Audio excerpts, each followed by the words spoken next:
Hi boys and girls. Okay, last week we put our flower on our lily pad. We've made our pond water. We've created a frog and we colored him. So today we're going to cut out our frog. So I want you to do your best cutting. Just kind of cut right along the edge of his body and his legs. Carefully cut him out.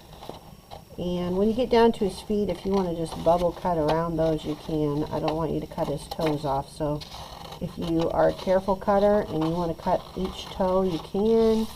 If not, it's probably better if you do this. See how I'm just kind of bubble cutting around? I'm leaving a little bit of the white paper, but I'm cutting kind of close to his toes. You can do that. And then we are going to glue our frog right onto our lily pad. And then we're going to glue our lily pad onto our pond water, okay?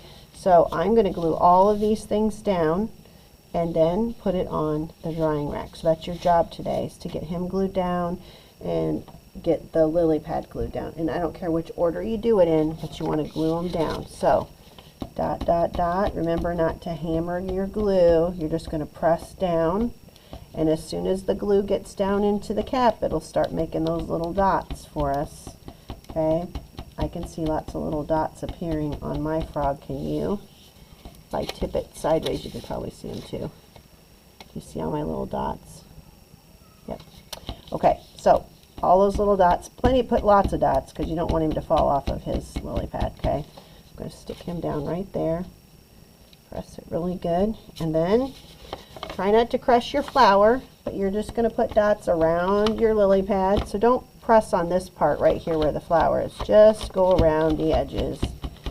That won't crush your flower.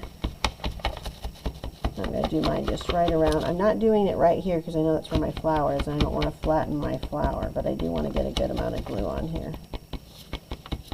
Alright, and then when you feel like you've got a good amount of glue, flip it over and put it right into your pond and give it a good rub, okay, so that you make sure it's all stuck down really good, okay.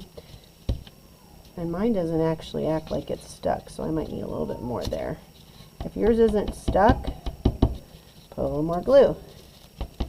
Make sure it's well stuck.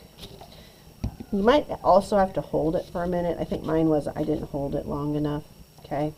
And then you're going to give it the shake test. I feel like this is going to fall off. Oh, it did. If yours falls off, guess what you have to do?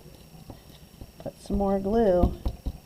Mine wasn't all the way dry because I actually didn't let this dry like you guys did. So if yours should be dry, and that shouldn't happen to you. Okay. When it's all completely done, you're going to set this onto the drying rack. Isn't that beautiful?